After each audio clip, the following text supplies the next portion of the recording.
आगामी मुंबई महापालिका निवडणुकीत विजयाचा गुलाल उधळण्यासाठी भाजपने कंबर कसली असून परप्रांतीय मतदारांना आकर्षित करण्यासाठी स्टार प्रचारकांची फौज मैदानात उतरवण्याचा निर्णय घेतलाय। यात उत्तर प्रदेशचे मुख्यमंत्री योगी आदित्यनाथ, गायक राजकारणी मनोज तिवारी, रवी किशन, निरहुआ आणि मैथिली ठाकूर यांचा समावेश असेल। उत्तर भारतीय बहुल वॉर्डामध्ये हे नेते प्रचार करतील, तर शिवसेनेने शिंदे गटाने अभिनेता गोविंदाला मैदानात उतरवलंय। महायुतीमध्ये भाजप 140 तर शिंदे गट 87 जागा लढवणार असल्याचं स्पष्ट झालं असून भाजपने मोठ्या भावाची भूमिका कायम ठेवली आहे। जागांच्या अदलाबदलीबाबत सध्या दोन्ही पक्षात अंतिम चर्चा सुरू असून लवकरच उमेदवारांना एबी फॉर्मचं वाटप केलं जाणार आहे। आगामी महानगरपालिका निवडणुकीच्या पार्श्वभूमीवर काँग्रेसने 48 उमेदवारांची पहिली यादी जाहीर केली आहे। महायुती आणि महाविकास आघाडीत जागा वाटपाचा तिढा कायम असताना काँग्रेसने उमेदवारांची घोषणा करून आघाडी घेतली आहे। प्रदेशाध्यक्ष हर्षवर्धन सपकाळ यांच्या अध्यक्षतेखाली आणि खासदार शाहू छत्रपती महाराज व सतेज पाटील यांच्या मार्गदर्शनाखाली ही निवड करण्यात आली आहे। या यादीत अनेक अनुभवी माजी नगरसेवकांना पुन्हा संधी देण्यात आल्याचं अधोरेखित झालंय। सामाजिक समतोल राखत अनुसूचित जाती, मागास प्रवर्ग आणि महिलांना प्राधान्य देण्यात आलं असून विजयाची क्षमता हा मुख्य निकष ठेवलाय। काँग्रेसच्या या निर्णयामुळे कार्यकर्त्यांमध्ये उत्साह संचारलाय। श्री क्षेत्र भीमाशंकर मंदिरातील सभामंडप आणि पायरी मार्गाच्या विकास कामांसाठी 9 जानेवारी 2026 पासून पुढील 3 महिने मंदिर भाविकांसाठी बंद राहणार आहे। 2027च्या सिंहस्थ कुंभमेळ्यापूर्वी पायाभूत सुविधा आणि सुरक्षिततेची कामं पूर्ण करण्याच्या उद्देशाने हा निर्णय घेण्यात आलाय। जिल्हाधिकारी जितेंद्र डुडी यांनी भाविकांना सहकार्य करण्याचं आवाहन केलंय। 12 ते 18 फेब्रुवारी 2026 दरम्यान महाशिवरात्री उत्सवासाठी मंदिर खुलं राहील, मात्र उर्वरित काळात थेट दर्शन बंद असेल। या दरम्यान श्रींची नित्यपूजा आणि धार्मिक विधी परंपरेनुसार सुरू राहतील। बांधकाम परिसरातील सुरक्षिततेच्या कारणास्तव ग्रामस्थ आणि अधिकृत कर्मचाऱ्यांशिवाय इतरांना प्रवेश नाकारण्यात आलाय। मुंबई महानगरपालिका निवडणुकीसाठी गँगस्टर ते राजकारणी असा प्रवास करणाऱ्या अरुण गवळी यांच्या दोन्ही मुलींनी शुक्रवारी आपले उमेदवारी अर्ज दाखल केलेत। 17 वर्षांच्या कारावासानंतर नुकतेच बाहेर आलेले अरुण गवळी यांच्या अखिल भारतीय सेना या पक्षाच्या तिकिटावर त्या निवडणूक लढवणार आहेत। गीता गवळी यांनी भायखळ्यातील प्रभाग क्रमांक 212 मधून पुन्हा एकदा नशीब आजमावण्यासाठी अर्ज भरलाय। 2017 मध्ये त्या याच प्रभागातून नगरसेविका म्हणून निवडून आल्या होत्या, तर दुसरीकडे त्यांची धाकटी बहीण योगिता गवळी वाघमारे या प्रभाग क्रमांक 207 मधून पहिल्यांदाच निवडणूक लढवत असून याद्वारे गवळी कुटुंबाच्या पुढच्या पिढीचा राजकारणात प्रवेश झालाय। भायखळा आणि मध्य मुंबईत गवळी कुटुंबाचा मोठा राजकीय प्रभाव राहिलाय।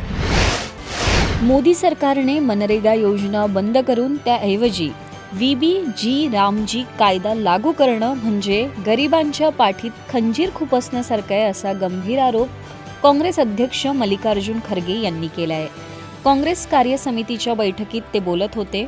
खरगे म्हणाले की मनरेगा ही ग्रामीण भारताचा चेहरा बदलणारी जगातील सर्वात मोठी रोजगार योजना होती, मात्र कोणत्याही अभ्यासाशिवाय किंवा राज्याशी चर्चा न करता सरकारने हा नवा कायदा लादलाय। हे पाऊल मागे घेतलेल्या 3 काळ्या कृषी कायद्यांप्रमाणेच हुकुमशाही स्वरूपाचे आहे। या अन्यायाविरोधात देशव्यापी जनआंदोलन उभं करण्याची गरज त्यांनी व्यक्त केली आहे। यावेळी त्यांनी बांगलादेशातील हिंदू अल्पसंख्याकांवरील हल्ल्यांचा निषेध करत आगामी विधानसभा निवडणुकांसाठी कार्यकर्त्यांना सज्ज राहण्याचं आवाहनही केलंय।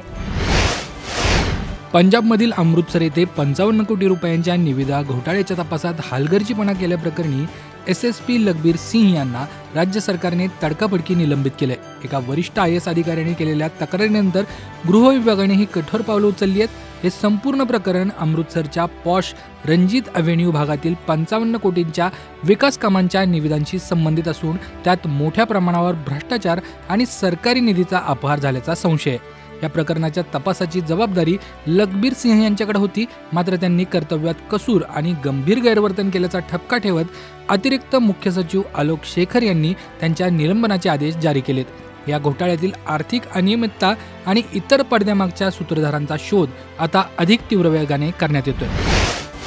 चालू वर्षात सोने आणि चांदीच्या दरांनी गुंतवणुकीवर भरघोस परतावा दिला असतानाच आता तांबे बाजाराचा नवा राजा बनण्यास सज्ज झालाय। या वर्षात तांब्याच्या किमतीत 35% अधिक मोठी वाढ झाली असून बाजार विश्लेषकांच्या मते ही केवळ सुरुवात आहे।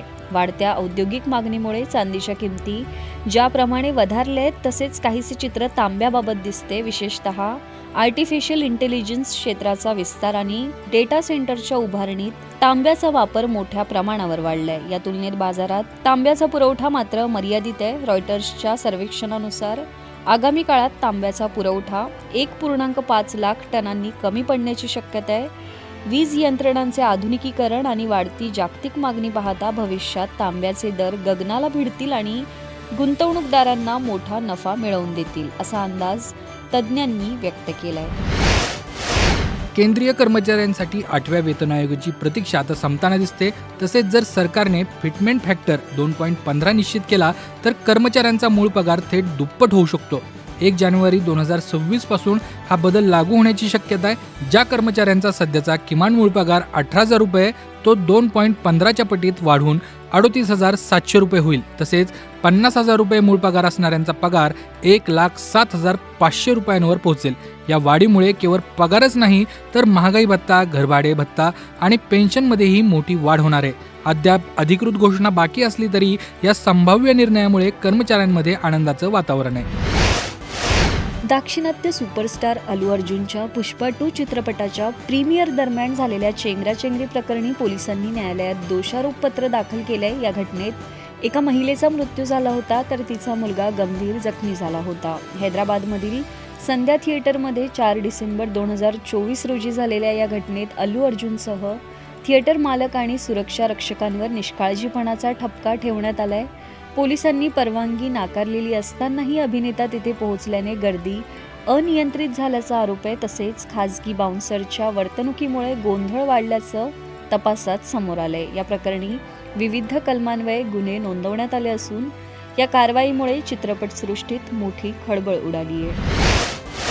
विजय हजारे ट्रॉफी 2025-26 मध्ये दिल्लीकडून खेळताना विराट कोहलीने आपल्या खेळासोबतच दिलदारपणाने चाहत्यांची मनं जिंकली आहेत. गुजरात विरुद्धच्या सामन्यात विराट 77 धावांवर असताना युवा फिरकीपटू विशाल जयस्वालने त्याला यष्टीचित करून बाद केलं.